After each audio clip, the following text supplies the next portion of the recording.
Hi there, Sydney Brown here with the Writing and Publishing for Beginners channel.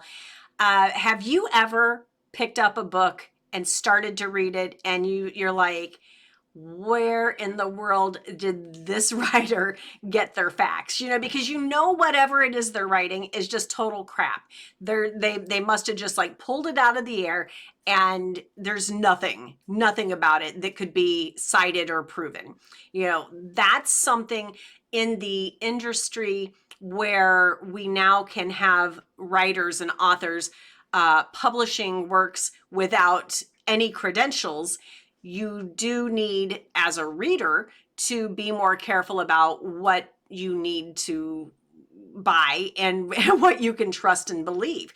So with this in mind, with you being the writer, I really want to caution you not to be the fly by night who jumps in half-cocked and doesn't do your diligence. Let your journey into writing be something that maybe it takes a little bit longer on the front side, but you do end up being credible and they like your work, because that is how you will start a long career in writing. All right, so what we're going to do, we're going to talk about this a little bit. Basically, now we're talking in this one only about nonfiction. And we do have other videos as well that talk about fiction. So keep that in mind. If you're not already subscribed, do me a favor and subscribe real quick. Let's make sure that as much as possible, I'm able to keep this content on here for free. And, just by subscribing, liking videos, and commenting in the comments, that helps a lot. So thank you for your interaction with me. If you do have questions or you want anything specific answered, feel free to ask the question in the comments, and also feel free to reach out to me directly. And I'm happy to bring you into my writing community where you can interact with us on a daily basis. Let's get started on this. We're going to talk about, first of all, we're going to talk about the top 10 research methods and resources for nonfiction books. And then we're going to go into the top 10 tips for effective nonfiction research. So if you're ready, we'll just jump right in. Top 10 research methods and resources for nonfiction books. Number 1, read books and articles. I mean, that sounds so obvious, right? But truly, research is the best way that you're going to equip yourself to write nonfiction stories. Now, you may feel completely comfortable with writing something without doing any research, but if you know it that well, you probably already have done that book. If for some reason there's other things that you need to add additional citations of what you already know, if it's not something, that if you want to prove it, then you still need to do some additional research. But just read the books, read the articles, consult the academic papers, things like that on the topic that you're writing about, so that you gain a comprehensive understanding of the subject matter. You become the SME, a subject matter expert, SME. It is extremely vital that you do your research. So number 2, visit libraries and archives. You want to utilize libraries and archives or special collections to access primary sources, the historical records, rare documents, things like that may not be available online. Now, if it's available online, yay, it's even easier then. But not everything. Now, it's almost everything nowadays is online, but not everything is. So don't hesitate to go to wherever you need to go if this is important to you. Number 3, conduct interviews. And, interviews kind of feels like, oh my gosh, this is a reporter thing. It may feel kind of foreign at first. You may feel uncomfortable doing interviews, but with some preparation of knowing what your questions are in advance, when you reach out to experts and tell them you view them as an expert on this and you want to interview them, you want to ask questions, they will appreciate that you respect them as an expert. And typically, they're usually pretty happy to, oblige you. They will have that firsthand knowledge, and they will be able to give you quotes that will do wonders in your book. When you say during an interview with, this person, your reader will know, okay, so this writer really went above and beyond. This is not just a 30-day book. This is something they spent a lot of time in. So conduct interviews. Number 4, attend conferences, workshops, online webinars, things like that. When you participate in relevant conferences and workshops, seminars, it really does give more muscle to your understanding. It's vital that you become the expert in what you're writing about. 5, utilize online databases. So you want to access online databases like JSTOR or ProQuest to find scholarly articles, reports, or statistics related to your subject matter. So you become the subject matter expert. Now, it's super important that you find credible resources. So use these online databases that are scholarly resources. You can even search that to get a list of what kinds of resources are acceptable. You definitely do not want to be citing from some sort of a wiki. Number 6, observe and take notes. Now, this is kind of, rather than researching other people's findings, this is you going into the field and basically asking people firsthand. You become the expert, and you're getting your own information by doing the field research and getting that authentic data to enrich your own understanding, but also give you the credibility as the expert. Number 7, leverage digital tools. So you definitely want to use digital tools like Google, Google Scholar, Google Books, Evernote, to search, to organize, and store your research, because you definitely want to be able to stay organized with your research. Number 8, consult reputable websites. Now, you want to browse anything reputable, again, scholarly, this type of website, your government websites, agencies, educational institutions, or well-established organizations that people know the name of the organization and trust it. When you use your reputable sources, then that makes your information and what you're saying definitely much more trustworthy. Number 9, analyze and interpret data. So assess and interpret the data that you gather to identify patterns, trends, or insights that can inform and strengthen your nonfiction writing. Now, by that, what I'm basically saying is make sure that what you research is accurate, that you've searched at least 2 or 3 different sources and they all say about the same thing.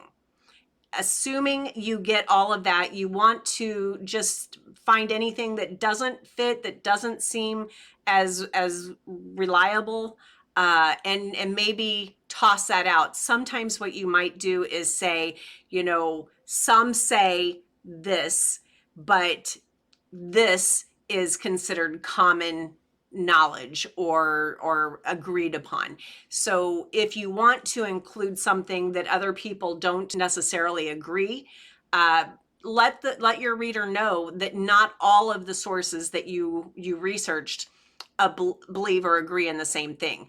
But in doing that analysis and the interpretation, that's where you help your reader, because you've done the research. You went to these 3 to 5 different places and you analyzed for them, and this is the short answer that your reader is actually looking for. So you help them a lot by doing the research and then analyzing that information.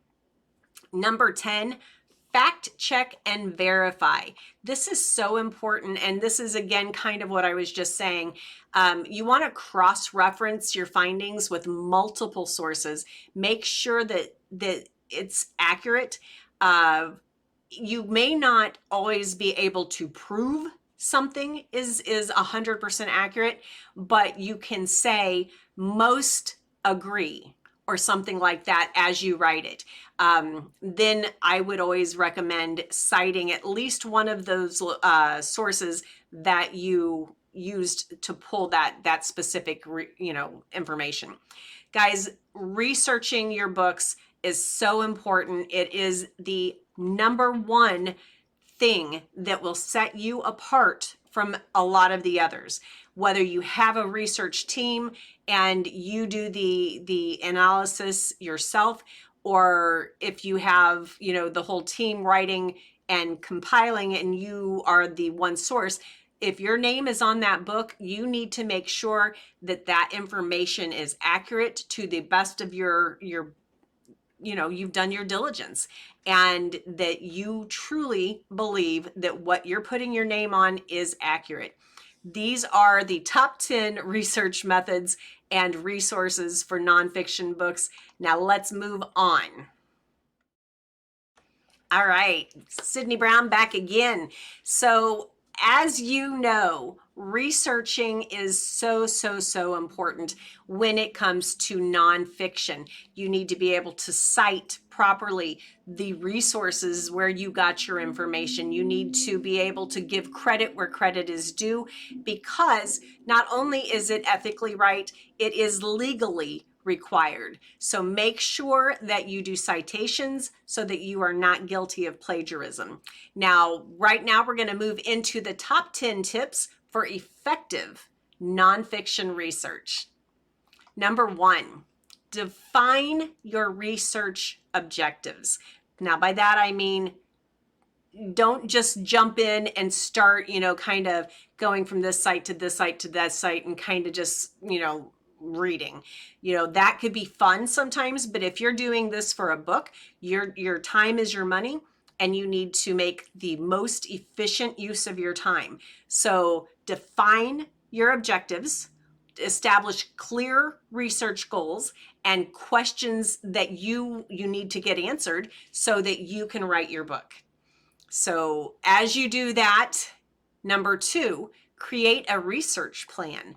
Now, a research plan may not sound fun, and unless you enjoy research, it may not be fun, but it is absolutely vital. So you want to develop a structured plan that outlines the methods, the resources, and the timelines of the research that you're going to allow yourself to do for your book project.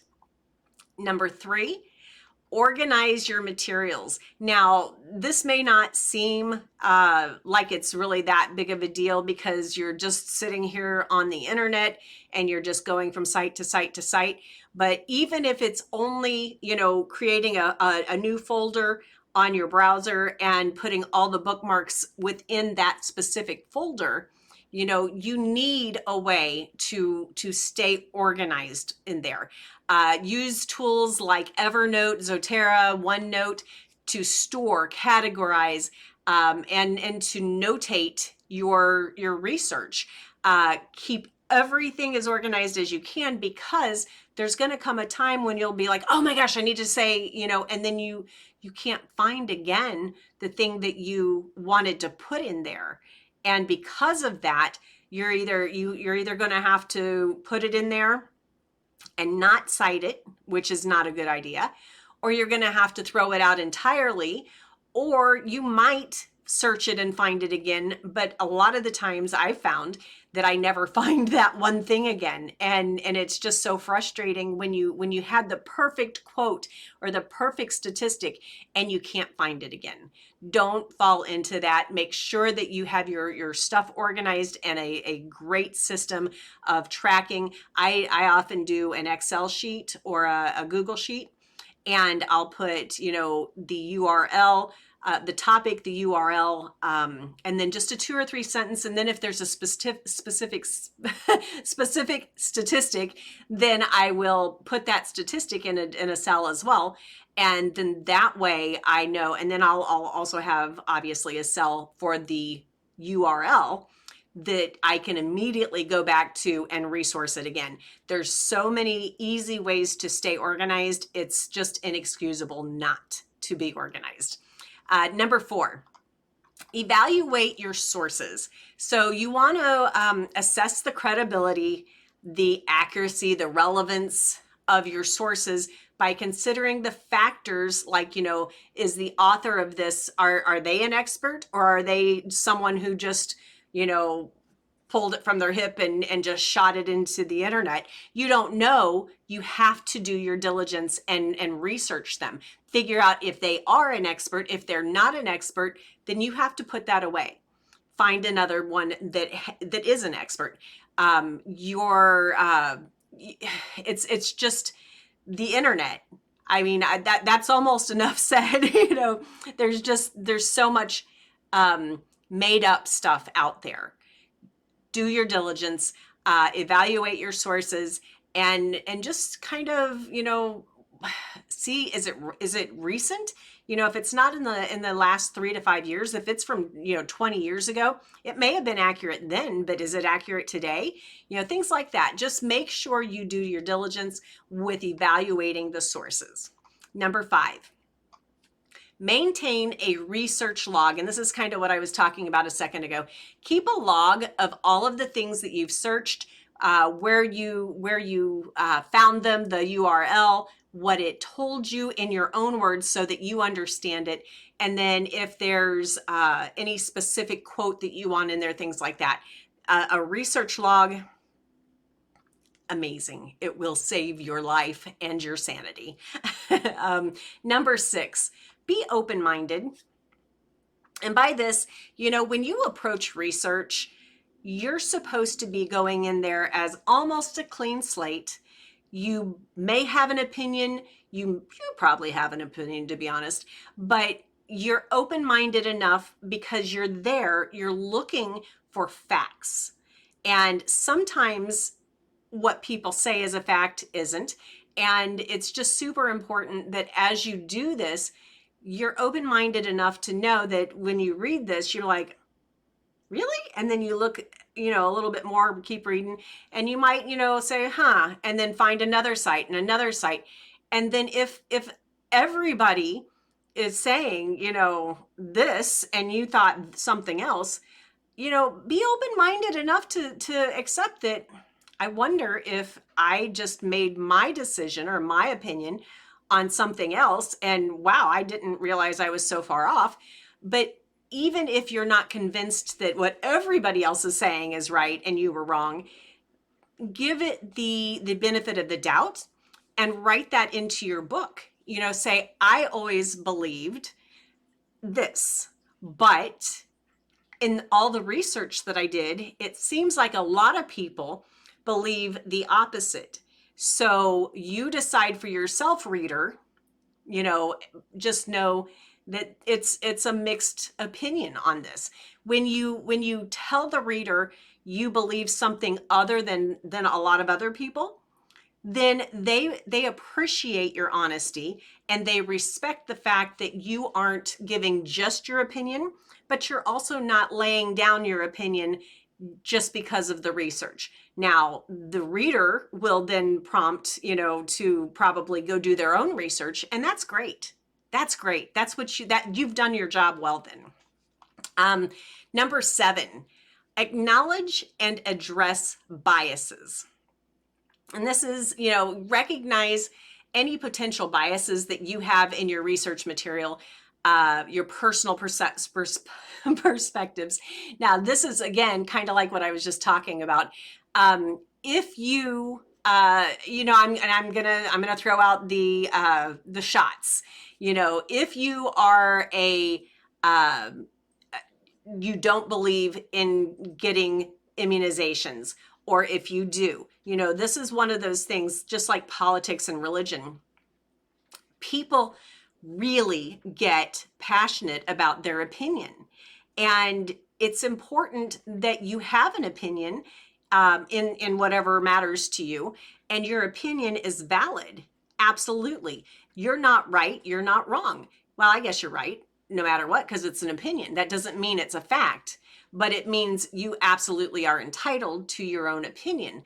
So when you're writing a nonfiction book, though, you need to recognize and be very open.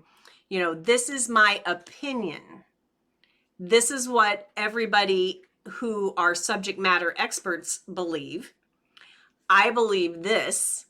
There's something, you know, that may cross over and maybe we kind of agree overall, but I believe this. So just let your reader know that you may be biased in your opinion, or you may just, maybe they are idiots. You know, you don't know. But be open, be honest with your reader, because they will appreciate that. Number 8, maintain ethical standards. You know, respect privacy, intellectual property, and copyright laws when you're conducting the research. Understand that if you don't cite those sources, that is plagiarism and that is illegal. So respect the people who did the work before you, and the people who do work after you, who use your research and your book as a site. They'll do the same thing. And it's just, it's how the you know, researching and the every bit of knowledge that we have, you know, we've created the system where you cite where you get your research as a, you know, kind of a nod to the people who did the work. It's not right for you to take the credit for that, and you don't want other people to take the credit for the work you've done. So it's just, make sure you cite your sources and that you properly attribute the, you know, the credit for the people who did that work. And finally, number 10, seek feedback from peers and experts.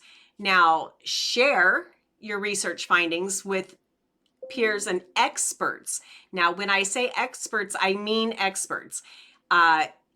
If you want more opinions, then you can ask anyone.